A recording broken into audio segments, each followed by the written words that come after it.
भगवते वासुदेवाय। श्री हरि की जय, लक्ष्मी मैया की जय, भगवान विष्णु की जय। मंगलम भगवान विष्णु मंगलम गरुड़ध्वज मंगलम पुंडरीकाक्ष मंगलाय तनोहरि। राधे राधे दोस्तों, आज मैं आपके लिए लेकर आई हूँ कार्तिक महीने के रमा एकादशी की कथा, महत्व और पूजन विधि। अगर आपको इसका पूरा फल प्राप्त करना है और इस वीडियो की पूरी जानकारी चाहिए तो इस वीडियो के अंत तक बने रहें और पूरी कथा सुनें।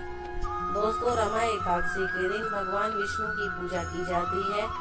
धार्मिक मान्यताओं के अनुसार इस दिन भगवान विष्णु की विधि पूर्वक पूजा करने और व्रत करने से जातक के सभी पाप मिट जाते हैं। मान्यता है कि इस दिन एकादशी की व्रत कथा सुनने या पढ़ने से व्यक्ति को स्वर्ग की प्राप्ति होती है। दोस्तों, सभी माह में कार्तिक माह को सर्वश्रेष्ठ माह माना गया है। यह माह को पाप का नाश करके व्यक्ति के सभी संकट दूर कर देता है और धन, सुख, समृद्धि, शांति एवं निरोग प्रदान करता है।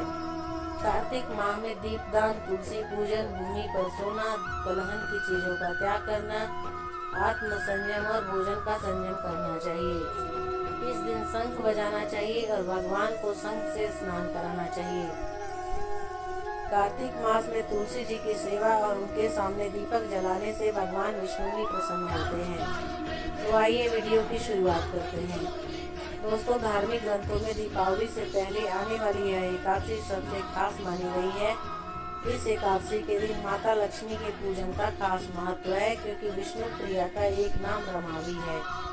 पौराणिक धार्मिक ग्रंथों के अनुसार भगवान श्री कृष्ण ने धर्मराज युधिष्ठिर को रमा एकादशी के बारे में कहा था कि यह एकादशी कार्तिक मास के कृष्ण पक्ष में दीपावली के 4 दिन पहले पड़ती है, जिसे रंभा एकादशी के नाम से भी जाना जाता है।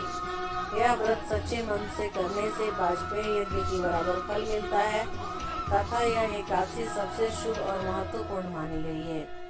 हिंदू पंचांग के अनुसार कार्तिक माह में कृष्ण पक्ष की एकादशी तिथि 27 अक्टूबर को सुबह 5:23 से शुरू होगी।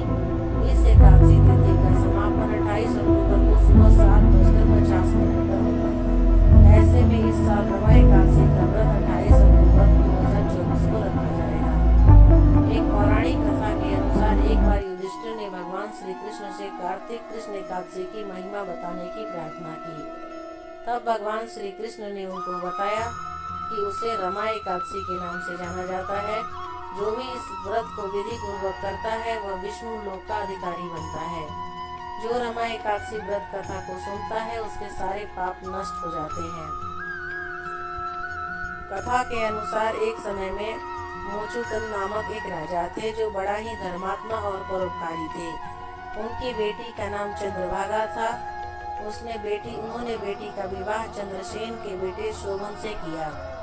एक दिन वह अपने ससुराल आया। उस समय रमा एकादशी व्रत आने वाली थी। इस व्रत को जानकर चंद्रभागा चिंतित हो गई, क्योंकि उसके राज्य में एकादशी पर कोई भोजन नहीं करता था और उसका पति बहुत ही दुर्बल था। रमा एकादशी के एक दिन पूर्व ही राजा ने पूरे राज्य में घोषणा करा दी कि रमा एकादशी के दिन कोई भोजन ग्रहण नहीं करेगा। घोषणा सुनकर शोभन भी चिंतित हो गया और उसने पत्नी से कहा कि वह बिना भोजन के कैसे रहेगा। भोजन के बिना तो उसके प्राण निकल जाएंगे, ऐसे में कोई उपाय बताओ। तब चंद्रभागा ने कहा कि ये स्वामी, एकादशी के दिन यहाँ पर पशु भी जल ग्रहण नहीं करते, तो फिर मनुष्य के बारे में मैं क्या बोलूं। आप कहीं और चले जाएं। यदि यहाँ रहेंगे तो आपको भी एकादशी का व्रत करना पड़ेगा। इस पर शोभन ने कहा कि वह यहीं रहेगा, जो होगा वो देखा जाएगा। रमा एकादशी के दिन शोभन ने भी व्रत किया। सूर्यास्त के समय वह भूख और प्यास से व्याकुल हो गया। रात्रि जागरण उसके लिए कष्टकारी था। अगली सुबह शोभन के प्राण निकल गए। तब राजा ने उनका विधि पूर्वक अंतिम संस्कार कराया और उनकी बेटी चंद्रभागा मायके में ही रहने लगी। रमा एकादशी व्रत के पूरे प्रभाव से शोभन को मंदराचल पर्वत पर एक सुंदर नगर देवपुर प्राप्त हुआ। वह सभी प्रकार के सुखों और ऐश्वर्य से वहां रहता था। एक दिन मोचूकंद के नगर का एक ब्राह्मण सोम शर्मा देवपुर पहुंच गए। उन्होंने शोभन को देखकर पहचान लिया और कि वह राजकुमारी चंद्रभागा का पति है। शोभन भी उन्हें पहचान लिया और उनसे मिला। सोम शर्मा ने शोभन को बताया कि उसकी पत्नी और ससुर सभी सुखी हैं, लेकिन आप बताइए कि आपको ऐसा सुंदर राज्य कैसे मिला। तब शोभन ने कहा कि यह सब रमा एकादशी व्रत का पूरे प्रताप है, लेकिन यह सब अस्थिर है, क्योंकि उस व्रत को श्रद्धा रहित होकर किया था। अब आप चंद्रभागा को इसके बारे में बताना तो यह स्थिर हो जाएगा। तब सोम शर्मा चंद्रभागा के पास गए और सभी बातें बताई और नगर को स्थिर करने का उपाय करने को कहा। चंद्रभागा के कहने पर सोम शर्मा उसे मंदराचल पर्वत के पास वामदेव ऋषि के पास लेकर गए। वह ऋषि ने चंद्रभागा का अभिषेक किया, जिससे वह दिव्य शरीर वाली हो गई और दिव्य गति को प्राप्त हुई। उसके बाद वह अपने पति शोभन के पास गई। तब शोभन ने उसे अपनी बाईं ओर बैठा लिया। उसके बाद चंद्रभागा ने अपने एकादशी व्रत के पुण्य को प्रदान किया, जिससे उसका राज्य प्रलय के अंत तक स्थिर हो गया। उसके बाद चंद्रभागा और शोभन आनंद पूर्वक रहने लगे। दोस्तों, रमा एकादशी पर आज श्री हरि की पूजा के समय व्रत कथा जरूर सुने, भले ही आपने व्रत रखा हो या नहीं रखा हो। इस कथा को सुनने से लोगों के सारे पाप धुल जाते हैं और घर में सुख शांति बनी रहती है। दोस्तों, एकादशी के दिन सुबह सुबह उठकर स्नान करने के बाद मंदिर की सफाई करें, भगवान श्री विष्णु का जल अभिषेक करें, प्रभु का पंचामृत सहित गंगा जल से अभिषेक करें, विष्णु भगवान को पीला चंदन और पीला पुष्प अर्पित करें, मंदिर में घी का दीपक जलाएं, संभव हो तो व्रत रखें और व्रत लेने का संकल्प करें। रमा एकादशी की व्रत कथा का पाठ करें या सुने। ओम नमो भगवते वासुदेवाय मंत्र का जाप करते रहें। पूरी श्रद्धा के साथ भगवान श्री हरि, विष्णु और लक्ष्मी जी की आरती करें। विष्णु जी के तुलसी दल सहित भोग लगाएं। अंत में क्षमा प्रार्थना करें। रमा एकादशी के दिन लक्ष्मी माता की पूजा करने से विशेष फल की प्राप्ति होती है। दोस्तों, कहा जाता है कि इस एकादशी का व्रत करने से जीवन में आने वाली सभी आर्थिक कठिनाइयों का समाधान होता है और साथ ही मोक्ष की प्राप्ति होती है। रमा एकादशी को रंभा एकादशी के नाम से भी जाना जाता है। कहा जाता है कि रमा एकादशी के दिन भगवान विष्णु की पूजा करने तथा दीन दुखी असहाय लोगों को दान देने से पाप और कष्टों से मुक्ति मिलती है। भगवान विष्णु के आशीर्वाद से जीवन के अंत में मोक्ष की प्राप्ति होती है। भगवान श्री कृष्ण ने धर्मराज युधिष्ठिर को रमा एकादशी के बारे में बताया था।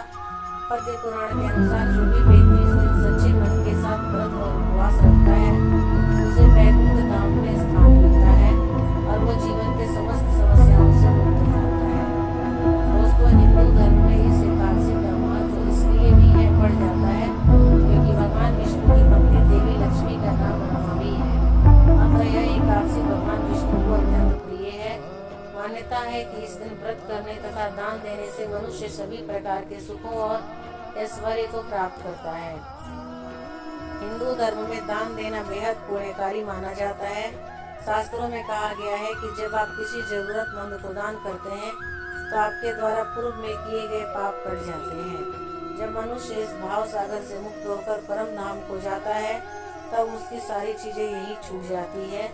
उसके द्वारा किए गए पुण्य कर्म ही काम आते हैं। वेद, ग्रंथ, शास्त्र और पुराणों में भी दान का महत्ता के बारे में बताया गया है। ग्रंथों में कहा गया है कि दान और त्याग स्वार्थ से रहित होते हैं और सेवा ही सबसे बड़ा धर्म है। जब कोई व्यक्ति जरूरतमंद की सहायता करता है तब वह स्वर्ग की सीढ़ियां चढ़ने लगता है। दोस्तों, रमा एकादशी के दिन आप वृक्ष के पत्तों को न तोड़े। घर में कोशिश करें कि झाड़ू न लगाएं, क्योंकि झाड़ू लगाने से चींटियां या छोटे छोटे जीवों को मरने का डर रहता है और इस दिन जीव हत्या करना पाप होता है। इस एकादशी के दिन बाल न कटवाएं। रमा एकादशी के दिन कम से कम बोलने की कोशिश करें। ऐसा इसलिए कहा जाता है क्योंकि ज्यादा बोलने से मुंह से गलत शब्द निकलने की संभावना रहती है। एकादशी के दिन चावल का सेवन भी वर्जित है। किसी का दिया हुआ अन्न आदि न खाएं। मन में किसी प्रकार का विकार न आने दें। यदि कोई फलाहारी है तो गोभी, पालक, सलजम आदि का सेवन न करें। आम, केला, अंगूर, पिस्ता और बादाम आदि का सेवन कर सकते हैं।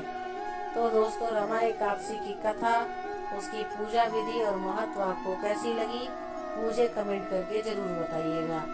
अगर आप मेरे चैनल पे नए हैं और अभी तक सब्सक्राइब नहीं किया है तो मेरे चैनल को ज़रूर सब्सक्राइब कर लीजिए, ताकि मैं जब भी कोई वीडियो डालूं आपके पास नोटिफिकेशन आए और आप मेरी वीडियो को देख पाए और सुन पाए। लेकिन अगर आप मेरे चैनल पे पहले